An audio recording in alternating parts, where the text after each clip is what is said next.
একটা second দোলককে 500 metre উঁচু পাহাড়ে নিয়ে গেলে পর্যায়কাল কত হবে? দেখেন, আপনি সেকেন্ড দোলকের ভূপৃষ্ঠে পর্যায়কাল জানেন। মানে নরমালি কি হয় যে তোমাকে বলে দেয় যে একটা সরল দোলক আছে, ভূপৃষ্ঠে পর্যায়কাল এত, পাহাড়ের উপর নিয়ে গেলে কত হবে। বাট দেখো, তোমার কিন্তু ভূপৃষ্ঠে সেকেন্ড দোলকের পর্যায়কাল কোশ্চেনে উল্লেখ করে দেয় নাই, এবং এটা দিবেও না। তোমার এটা মনে রাখা লাগবে যে ভূপৃষ্ঠে সেকেন্ড দোলকের পর্যায়কাল সব সময় 2 সেকেন্ড। তাহলে ধরলাম এই আমাদের একটা পাহাড় আছে, এই, ঠিক আছে। এই ভূপৃষ্ঠে একজন ব্যক্তি দাঁড়াইছিলেন, তার হাতে সেকেন্ড দোলক ছিল। এখানে পর্যায়কাল কত কোশ্চেনে দেওয়া থাকবে না, বাট তোমার জানা থাকা লাগবে 2 সেকেন্ড। আর এখানে গ্র্যাভিটি হচ্ছে জি। এই ব্যক্তি কি করলো, এই এইচ মিটার মানে 500 মিটার উঁচু পাহাড়ে উঠলো, এবং পাহাড়ে সেই সেকেন্ড দোলকটা নিয়েই উঠলো, ঠিক আছে। পাহাড়ের উপরে সে যখন উঠছে তখন সেখানে পরিবর্তিত পর্যায়কাল হচ্ছে টি প্রাইম, এবং গ্র্যাভিটি অবশ্যই চেঞ্জ হয়ে যাবে, সেটা হচ্ছে জি প্রাইম। কারণ একটা নির্দিষ্ট উচ্চতায় উঠলে অবশ্যই গ্র্যাভিটি চেঞ্জ হয়, ঠিক আছে। সো আমরা প্রথমে যেটা করব, গ্র্যাভিটির পরিবর্তনটা দেখব। এইচ মিটার উপরে মানে ভূপৃষ্ঠ থেকে এইচ মিটার উপরে উঠলে নতুন গ্র্যাভিটি বের করার ফর্মুলা কি? G prime by g is equals to R divided by R plus h whole squared, ঠিক আছে।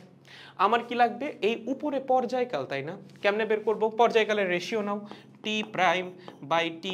এখানে তো কার্যকরী দৈর্ঘ্য চেঞ্জ হয় নাই, সেম আছে, তার মানে এল এ কোনো পরিবর্তন আসবে না, পরিবর্তন আসবে শুধুমাত্র কিসে? গ্র্যাভিটিতে। Root over g by g prime. G prime by g তুমি জানো, জি বাই জি প্রাইম কি হবে? এটার উল্টা। That means root over R plus h divided by R, তার উপর হোল স্কোয়ার। হোল স্কোয়ার আর রুট বাদ থাকবে কি? r plus h divided by r, that means 1 plus h by r. ওকে, এখন খালি মান বসায় দাও, আর কোনো কাজ নাই। দেখো এখানে আসবে 1, h এর মান কত? 500 মিটার বা 0.5 কিলোমিটার, আর r হচ্ছে 6400। এখান থেকে ক্যালকুলেট করলে কত আসে? 0.5 ডিভাইডেড বাই 6400 মানে হচ্ছে, oh my God, 7.81 into 10 to the power minus 5। Okay, তাহলে এখান থেকে আমার লাগবে কিসের মান? টি প্রাইমের মান। সেটা হবে টি মাল্টিপ্লাইড বাই ওইটা, মানে 2 ইন্টু এই যে এত 7.81 into 10 to the power minus 5। Okay, multiplied by 2, তার মানে হচ্ছে, হ্যাঁ আচ্ছা, কিন্তু 1 প্লাস ছিল, 1 প্লাস দিতে ভুলে গেছি, সরি, এটা ছিল 1 প্লাস এইটা।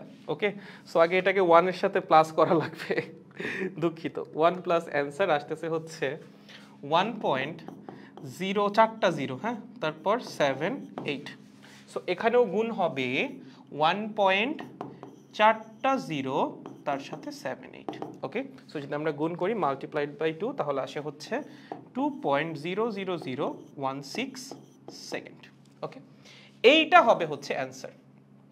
ওকে, তুমি যদি পাহাড়ের উপর উঠো তখন সেকেন্ড দোলকের পর্যায়কাল 2 সেকেন্ড থেকে চেঞ্জ হয়ে 2.00016 সেকেন্ডে পরিণত হবে। মনে থাকবে।